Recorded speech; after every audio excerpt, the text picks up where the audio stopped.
Welcome back, ladies and gentlemen, to another episode of Legend of Zelda: Link to the Past, the optimal playthrough. So in our last episode, we grabbed the treasure from the second dungeon, which is the hook shot, and, well, we can go to a number of different places if we wanted to. Since we're already in the vicinity of it, what we could do, or actually what I think we should do, is probably head to... Honestly, I think we should probably head to the desert area. So if you were to try to get into to Misery Mire, I guess that's what it's called, from the Dark World, that section where we saw that guy standing at the entrance to the desert, yeah, that's basically just blocked off. Basically, there's a sign that says, actually, I think they call it the swamp, but they say Swamp of Evil, no entrance, no escape. So, but there is, contrary to popular belief, an entrance. And you actually do need to flute that to actually reach. You need the flute and the Titan's Mitt to actually reach it. You have to lift up on this rock here, and voila, you're here. Now, there's a couple of things we can do here. Immediately when you come in through here, just like in the desert, there's actually three heads you can enter from. If you will enter from the leftmost one,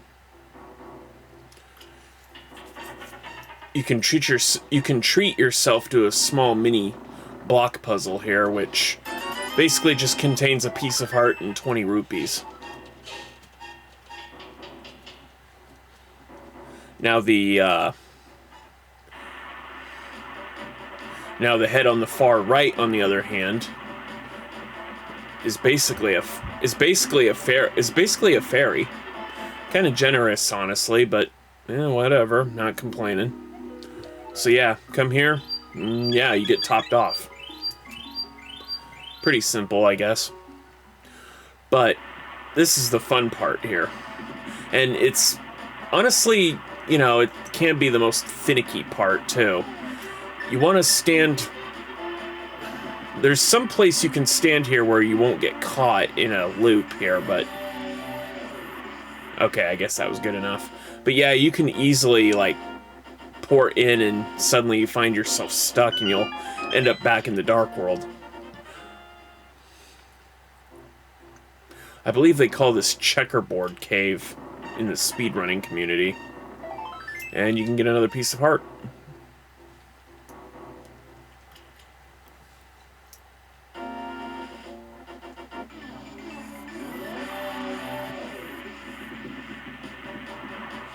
Alright. So if you didn't get the ether medallion from on top of Death Mountain, you can come into this cave, and this guy is another one of those pay me 20 rupees. Well, actually, I think this is the first one we came across. Pay him the 20 rupees and he'll basically tell you about that. If you move the air with more force than the monsters, the rain may stop. And, generously, he heals you too, so I think we actually needed the heal. Yeah, so... Oh, I guess I did... Well, I don't know, unless... you can get a few useful items in there, but nothing to write home about. Now, unfortunately, we're actually going to try to beat this dungeon with what we've got, so... Yes, unfortunately, we will be taking mega damage. But see, here's the thing, right? As far as the crystals go, in order to actually be able to buy the super bomb, you actually need crystals 5 and 6. You need the one from the Ice Palace and one here from Misery Mire. So... And the game doesn't really check for anything else, so... At least I think that's how it works. I mean, most people say it does. I mean, it could also just be the... No? No, actually, I think that's how it does work. So, anyway, if you did not have the hook shot... Oops. Oh, one thing I want to show off here. There is a cave in the game that if you... with a telepathic tile from Sahasrara who tells you that if you use the hammer on frozen enemies, you'll often have your magic restored. Okay, so if you did not have the hook shot, you can do this method and jump the gap, basically. But we have the hook shot, so I didn't really need to do that.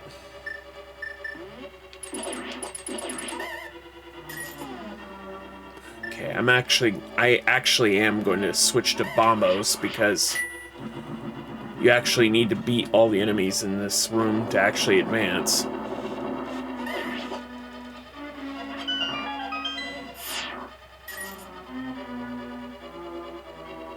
Avoid the Beamos. Okay. Now, this dungeon can be a bit confusing, and I'll admit it's... Even I still get lost sometimes, so...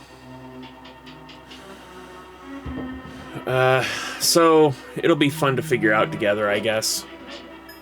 Let's see. Anything up here? I don't think so. Okay, that wasn't anything important. What about in here? Nope, that's definitely not important.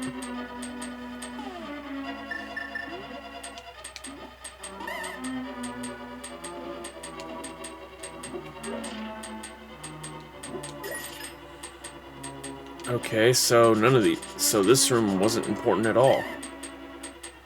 That's disappointing. Okay, I think it was this. Oh, that's blocked off too. Well, shit.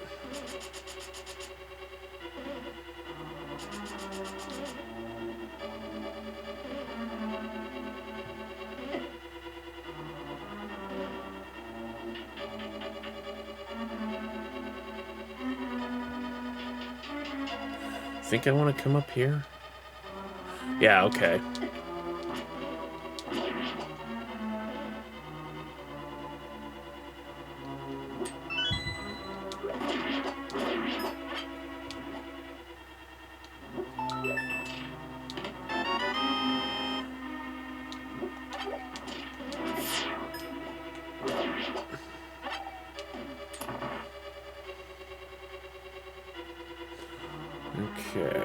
Okay, No, I think that leads back into the main room. I think I want to go down here. No, okay. Okay, I do want to go back up here.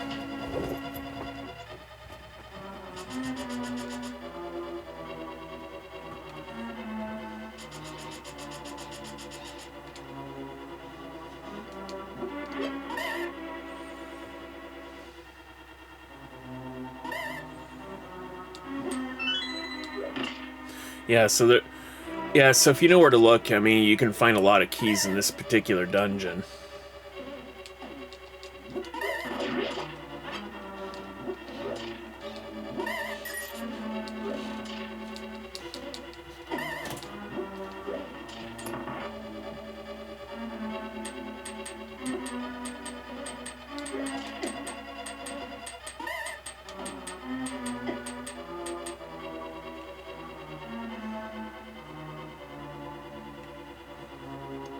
Okay. Do I want... Well, I think I want to go through here.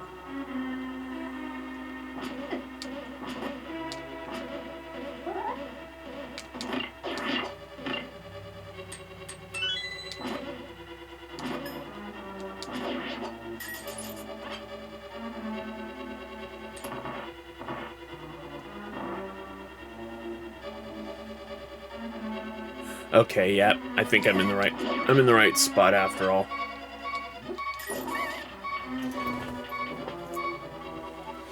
Okay. So at this point, I'm going to actually use the blue medicine here.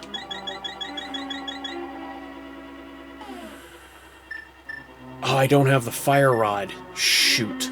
Okay, well, this is going to be a little bit more difficult than usual. Still doable, I think.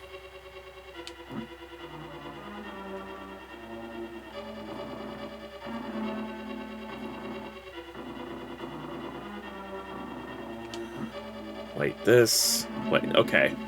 Okay, so I guess they gave me a little bit more time to work with.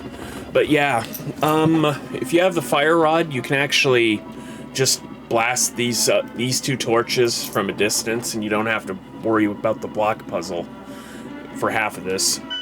But yeah, it's another one of those, you know, light 4 torches, and, you know, Sahasrara basically tells you about that up here.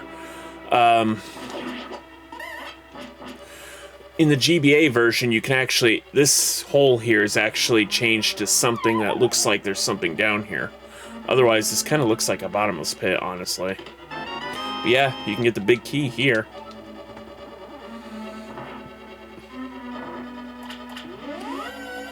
Come up here, and... yeah.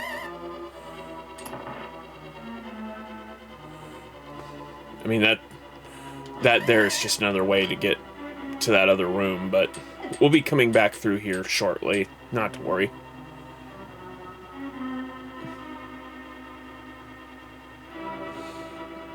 Okay, so what we want to do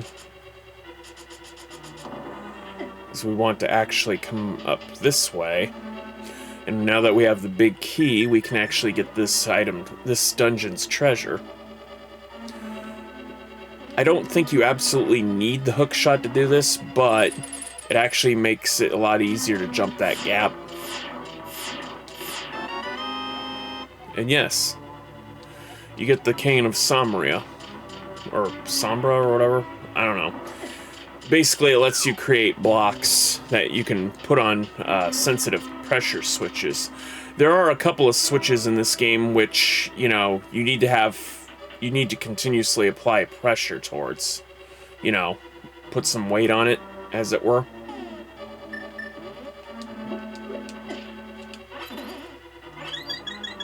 Okay.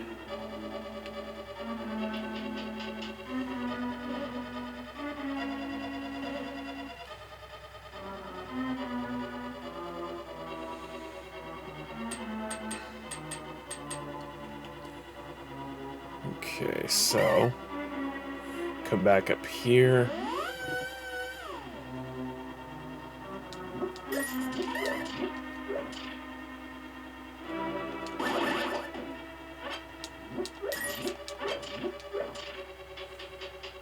Open this door here.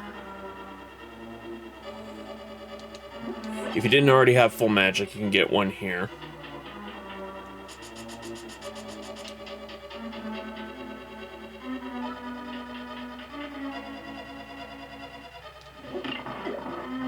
Okay, so this is one of those switches you actually need to apply pressure towards.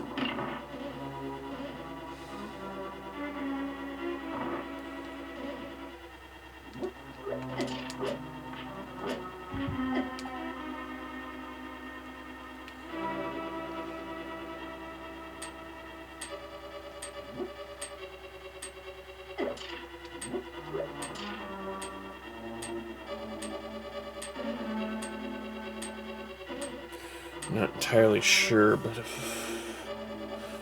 yeah, okay.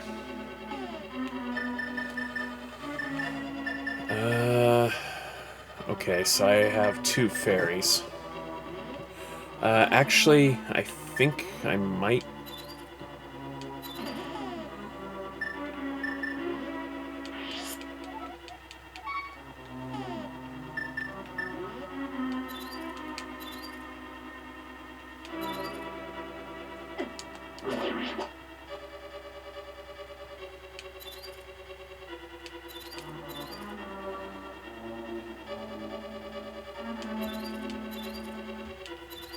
Guess it only worked on that one.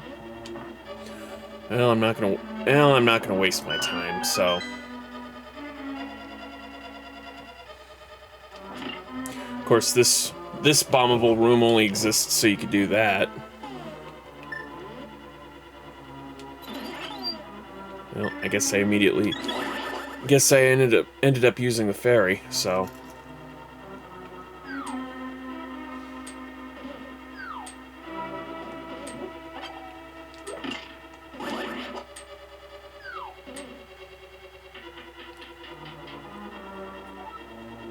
Alright, come up here, hit the switch. 3 ferries should be enough, right? Okay, so you'll want to steel yourself because this is going to be a tough fight, especially if you have the green tunic and only so many hearts to work with because you've been skipping dungeons.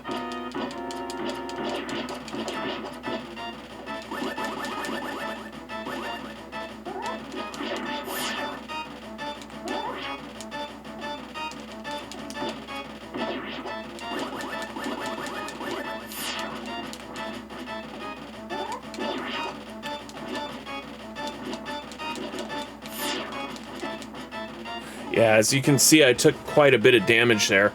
Yeah, you can get killed even before you even hear the warning, so... Yeah, just like that.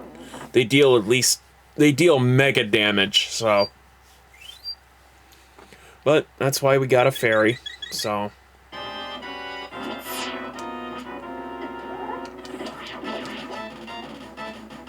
Yeah, so the fewer eyes he has protecting him, the more often he'll come out and try to zap you.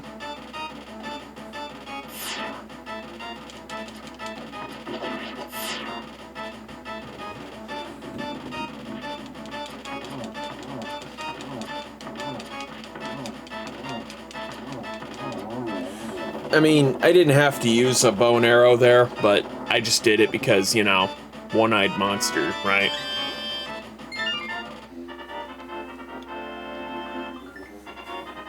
And yeah, that's Misery Mire.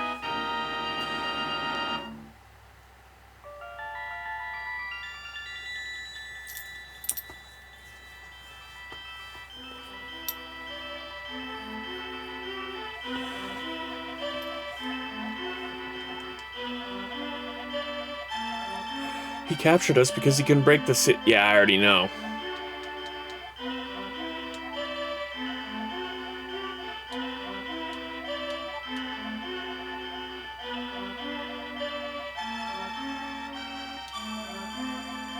Actually, with as fast as we're doing this, I don't think Ganon has any clue yet that we're on our way to take him down. At this point, he probably just knows that we're just some annoyance that tried to stop him at the castle.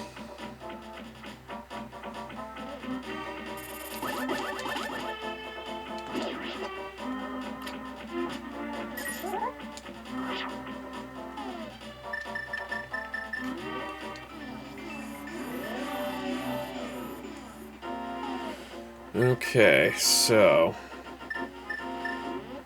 I think what we'll do, well, first we'll stop by here, get topped off.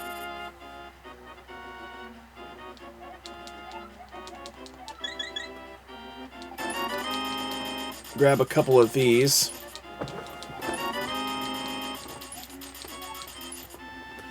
All right. And then, next, I think we'll make our way and grab the fire rod from Skull Woods. Go to number 3.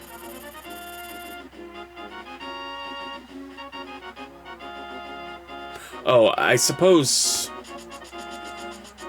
I should probably do this now while we have the opportunity, I guess.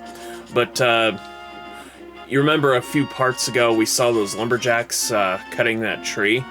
Yeah, if you had talked to them, they'll tell you that there's something strange about the tree. What you don't know is that you're supposed to come back to the tree that they've been cutting and actually knock it down. You can tell it from the others because it's different colored here.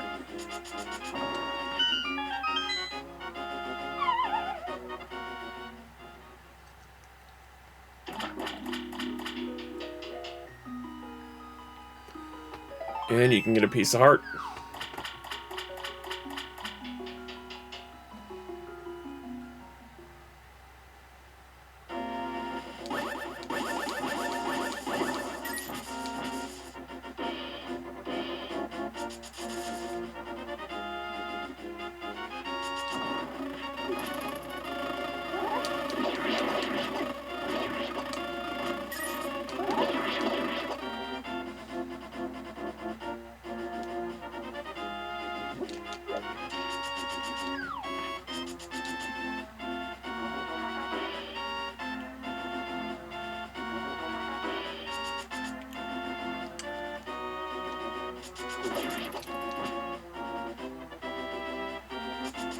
All right.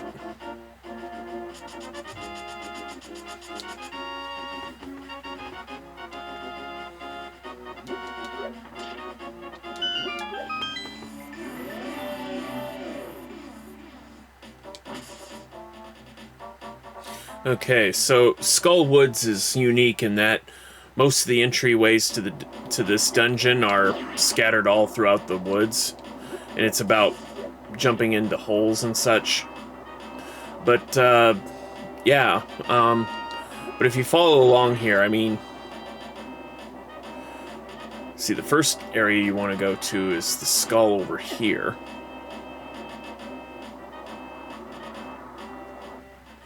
You know, you enter this mouth here.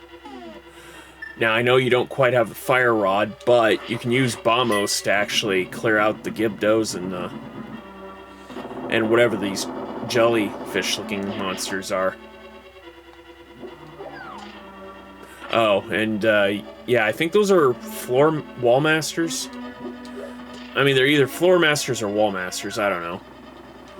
Their job is to basically grab you and take you back to the entrance of the dungeon, right? Or rather, the dungeon or the entryway in which you came from. The thing is, though, I mean, you just arrived, so that guy serves as more of an annoyance than anything. Oh. Well. And I guess the room got reset. Enemies and all, so I'll just go ahead and use Bombos again. Why not?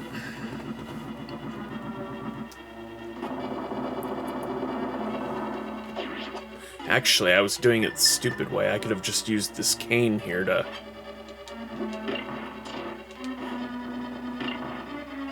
And voila, we're in. And yes, already the big key.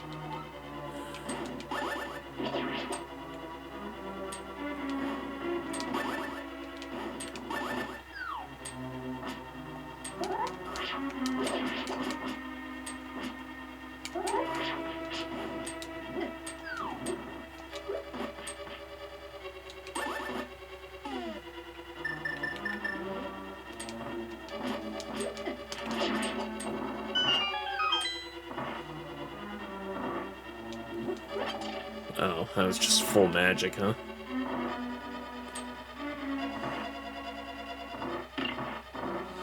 Alright, so now that we have the big key already,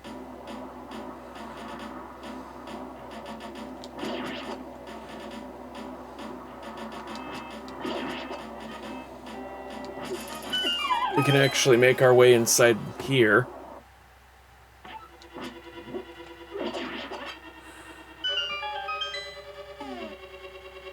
Bomb this wall.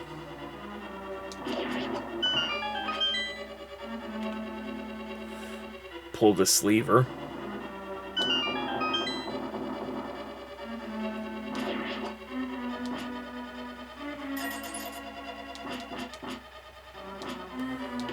And we get ourselves a fire rod.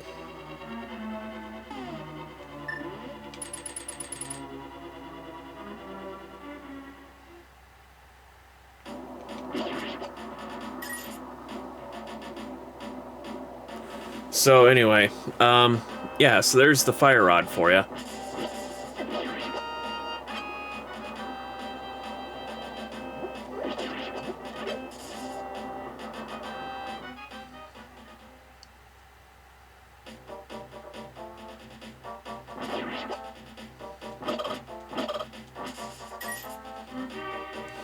There is actually one other place we can go to.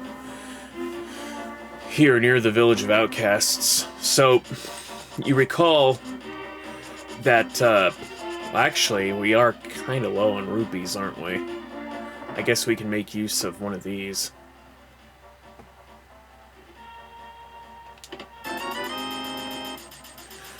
There is a mini game of sorts. Now, you recall that there was a mini game to get a piece of heart for running through a maze. Well, there's a piece of heart in the in this game where you pay 80 rupees to dig holes.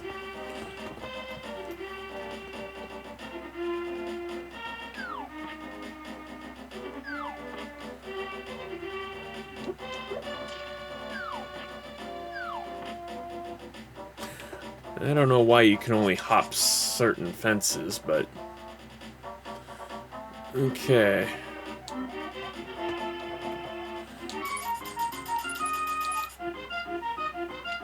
Okay, so you pay them 80 rupees to dig holes. I believe this too also has randomized locations on where the piece of heart could be. So, another game will probably end up save stating through, or reversing.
Okay, I should probably...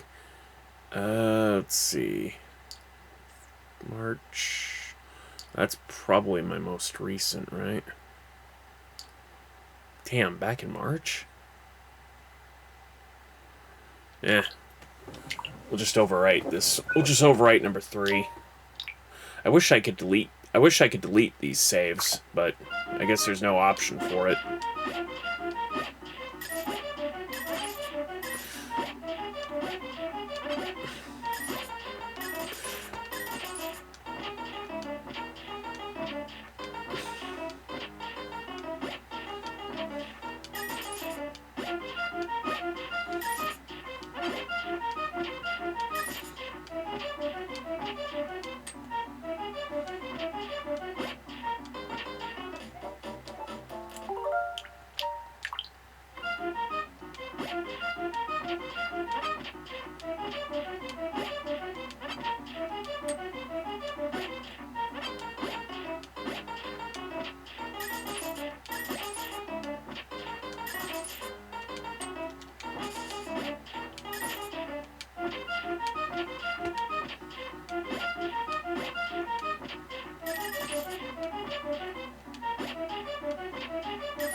There we go. There's the piece of heart.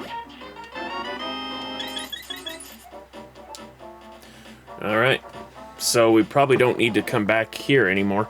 Anyway, that'll do it for this episode. I think when we return, we'll probably be heading towards... sorry.